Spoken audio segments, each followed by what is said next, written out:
Hello everyone and welcome to Barca News.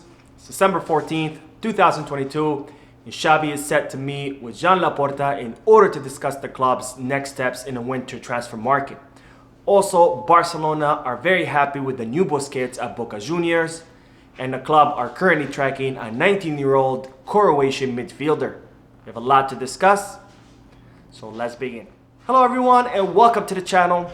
My name is Mo, and the second semi-final of the 2022 Qatar World Cup just ended with France defeating Morocco 2-0. Now the final is set between Lionel Messi's Argentina against Kylian Mbappe's France, and I personally would like to see Argentina win so I can see Lionel Messi lift that long-awaited World Cup. But I would like to hear from you. Which team will you be supporting in the final? So make sure you drop a comment down below. Now, the last time France and Argentina faced off in the World Cup was in 2018 when France eliminated Argentina by winning 4-3, and they ended up winning that edition of the World Cup. But hopefully history will not repeat itself and we'll see Lionel Messi end his international career with a bang by lifting the 2022 Qatar World Cup. Now, speaking of the World Cup, this international tournament has historically been an opportunity for young players to showcase their talent and be catapulted into fame. And this edition of the World Cup was no different, with many young players breaking into the scene. And one of those players has been the Argentinian Julian Alvarez. Now, Julian has been having a terrific World Cup with Argentina where he has scored 4 goals and he has been decisive for the Argentinians.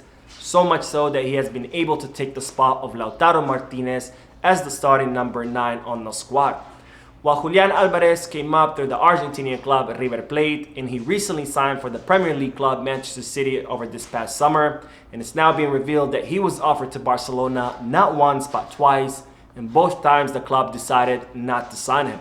Now, the first time Julian Alvarez was offered to Barcelona was when the previous president Josep Maria Bartomeu was in power, and Julian Alvarez had just been rejected by Real Madrid, and as such he was offered to Barcelona. However, Bartomeu decided that the price that River Plate were asking for was not worth it, even though the club did have the money to sign the Argentinian. Well, this is not the first time Josep Maria Bartomeu has exercised bad judgment in regards to signing young talent. As I've mentioned many times before, Josep Maria Bartomeu decided to pass on Liverpool's Darwin Núñez and Luis Diaz. And who could forget when Bartomeu decided that signing Braithwaite was more important than signing a young Erling Haaland. Now, the second time that Julian Alvarez was offered to Barcelona was when Joan Laporta and his board of directors had taken power. However, River Plate were asking for a lump sum money up front, around 20 million euros, and because the club's difficult financial situation, they weren't unable to make that payment, even though they did want to sign the Argentinian, and instead they opted for signing 4 players in the winter transfer market, which of course were Aubameyang, Adama Traoré, Dani Alves, and Ferran Torres. Now, even though Ferran Torres cost more than what Julian Alvarez would have cost, Manchester City accepted a payment plan, and that's how Barcelona were able to afford him. And of course, both Aubameyang and Dani Alves came for free to the club.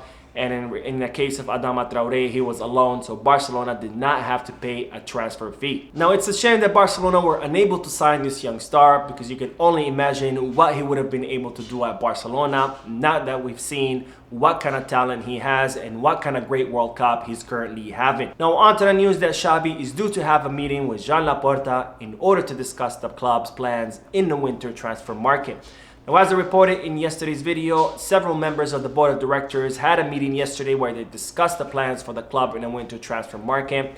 And after that meeting, Joan Laporta decided that he wants to sit down with Xavi in order to discuss the squad and what kind of players is Xavi counting on, what players he's not counting on, and what areas of the team that Xavi would like to see reinforced.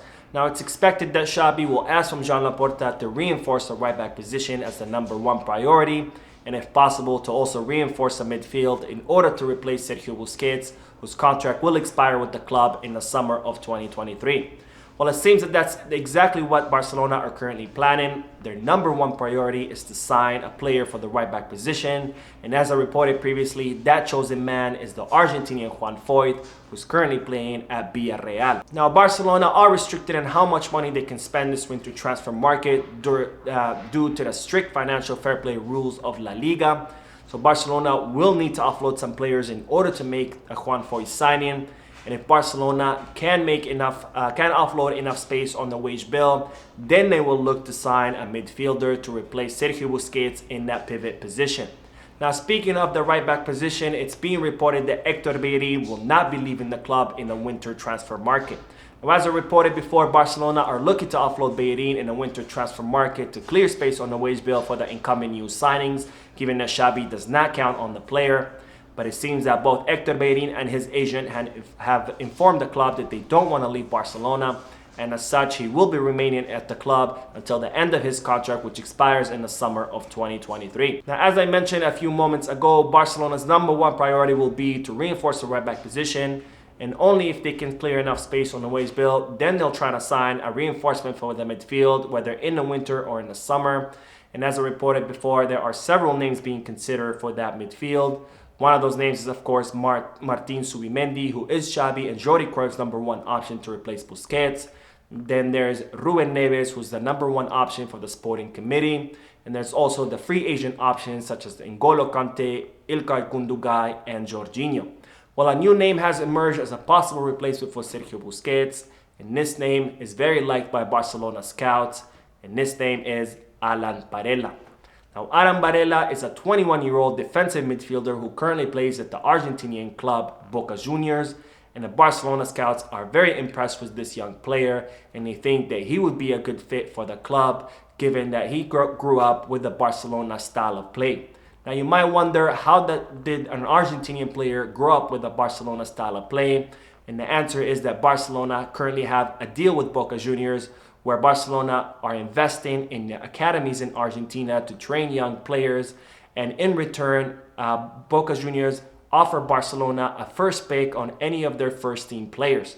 Now, Alan Parella is one of those players who came up through the Barcelona Academy in Argentina, and as such, he grew up playing with the Barcelona style of play, and he recently broke into the first team of Boca Juniors, where he has been doing wonders and where he has caught the attention of many of the European clubs. But given the deal between Barcelona and Boca Juniors, if Barcelona do decide to sign Alan Parella, then they will get priority or first pick over any other club that want to sign this young Argentinian star. Now, the Barcelona scouts are pushing the board of directors to make the signing, not only because of the immense talent that this player is showing, but also because of his low cost of 50 million euros, because of the priority that Barcelona would get through the deal that they have with Boca Juniors, and of course, because of his young age of 21 years old. Now, I'm of the opinion that Barcelona should make this gamble and sign this young player, because after all, he'll only cost around 50 million euros. So even if he doesn't work out, then it won't be a big deal. And if he does, then Barcelona will be making a huge investment. And after all, we did miss out on signing Enzo Fernandez when he was initially offered to Barcelona for 7 million euros, and now he's worth around 90 million euros. And we've also missed out on Julian Alvarez, who was offered to Barcelona for around 20 million euros, and who after the World Cup will most likely be also worth around 80 or 90 million euros. So let's not miss out on the next talent coming out of Argentina. Now, speaking of young talent, Barcelona are currently tracking a 19-year-old Croatian midfielder. Now, this midfielder is Martin Baturina, and he's a 19-year-old midfielder who currently plays at the Croatian club Dynamo Zagreb. And Baturina, just like Modric and Rakitic, is someone who can play in any position in the midfield, and he can adapt to any task that he's asked for. And he stands out for his vision, his ability to set the tempo, and the final pass as well. Now, Barcelona scouts are very impressed with this young player who's been doing remarkable things at Dynamo Zagreb's first team. And it's reported that Barcelona are currently tracking this player and are interested in signing him to reinforce the midfield. But of course, it will all going to depend on how much money Dynamo Zagreb will ask for this young star who's already catching the attention of many of the major European clubs. Now, on to the news of the next young talent, which is Youssef Moukoko. And it's reported that Dortmund are confident that they can extend the contract of the young German star. Now, as I reported previously, Barcelona are very interested in signing Moukoko, whose contract will expire with Dortmund in the summer of 2023. And the player is yet to decide on whether he's going to renew his contract with Dortmund. And Barcelona have set a January deadline to decide on whether they're going to go all in to try to sign Moukoko, or whether they're going to wait a few more years to see whether the player continues to develop and continues to impress the way he's currently impressing. Now, it's reported that Dortmund have set a meeting with Moukoko after he returns from the World Cup to discuss his future, and sources close to the Bundesliga club are reporting that Dortmund are very confident that they can extend the contract of Moukoko and that he could end up staying for a few more years. Now, my personal opinion that Barcelona should go all in to try to sign Moukoko, not only because he's one of the most coveted players as he's considered one of the most promising young talents in Europe, but also because he could potentially come to Barcelona as a free agent if he decides not to extend his contract. And if Barcelona don't try to sign Moukoko this summer, I think it will be impossible to sign him in the future, because if he does end up renewing his contract with Dortmund, then Dortmund are going to want to ask for a lot of money for this young player. And given the current status of the market, it's most likely that Moukoko will be worth around 80, 90, maybe even 100 million euros, which will be impossible for Barcelona to afford in the future. Now, on to the news that Barcelona are going to design the future of Pablo Torre in the upcoming days.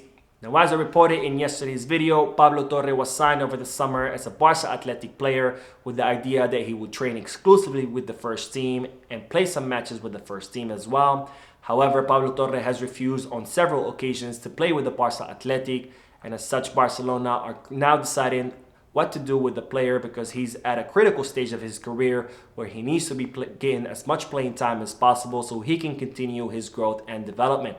Well, as I reported in yesterday's video, Barcelona are currently considering sending Pablo Torre on loan, and Quique Setien's Villarreal are very interested in taking the player until the end of the season.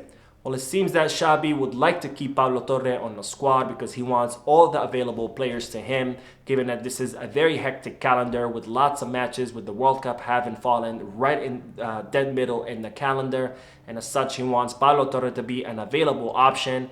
And it seems that the player is also comfortable staying at Barcelona, even though he won't be getting much playing time. But the club are more in favor of sending Pablo Torre on loan to see what he can do in the first division. So Barcelona will be making a decision in regards to the future of the player in the upcoming days. Now, another player that Barcelona will be making a decision in regards to his future in the upcoming days is Memphis Depay. Now, as I reported many times before, Barcelona are looking to offload Depay in order to clear space on their wage bill. And Depay also wants to leave the club because he wants a primary role, which he will not be getting at Barcelona with the presence of Robert Lewandowski. And even though both the club and the player are on the same page in regards to parting ways, the problem is that Depay wants to leave for free, and Barcelona are not willing to allow that because they want to cash in on his value. Well, it seems that Xavi has scheduled a meeting with Depay after he comes back from the World Cup, and both are going to sit down and discuss the future of the player. And once that meeting has concluded, then Barcelona will make a final decision on whether to offload Depay this winter transfer market, whether to keep him until the next summer, which is when his contract will expire with the club. Now, speaking of Dutch players, it's reported that Bayern Munich's coach Nagelsmann has reached out to Frankie de Jong's camp to try to lure him to the Bundesliga. Now, it seems that Bayern Munich are interested in signing the Dutch midfielder. However, Frankie de Jong does not want to leave Barcelona, and Barcelona are not interested in selling Frankie de Jong either. However, given the financial situation at the club, there's always a possibility that Barcelona will end up deciding on offloading Frankie de Jong, because after all, they did decide to offload him this past summer. So we're going to have to see what's going to happen with Frankie de Jong, whether Bayern Munich will be able to lure him to the Bundesliga, and whether Barcelona will be willing to sell him. Now, we will end today's video with the news that Izzeddine Ounahi's former coach has stated that Barcelona will be the best fit for the Moroccan midfielder. Now, as we've been talking about these past few videos, Izzeddine Ounahi is a 22-year-old Moroccan midfielder who currently plays for the Ligue 1 club Angers, and he's been having a spectacular World Cup, so much so that he has caught the attention of many of European clubs, including Barcelona. Now, Barcelona are currently tracking the midfielder to see whether to sign him, but of course it's all going to depend on how much money Angers asks for the Moroccan midfielder. Where it seems that Izzeddine Ounahi's former coach believes that Barcelona are going to be the best fit for the Moroccan midfielder, when he said, "For me, it is the ideal club for him. His game is adapted to the Spanish division. Could he make it in other championships? Yes. But I would have more doubts because of the physical challenge. Either way, I see him more at Barcelona than elsewhere. The more he plays in a team with high potential, the more his talent will be apparent." Now, if Izzeddine Ounahi's coach believes that Barcelona will be the best fit for the player, there must be a reason. So that is it for today. I hope you enjoyed the video. If you did, please give me a like. Also, I'd like to invite all of you to please leave a comment down below, giving me all your thoughts and opinions about all the news that I share with you. Finally, I would like to invite all of you to please subscribe to the channel so you can stay current on all the latest news in regards to our beloved club, FC Barcelona.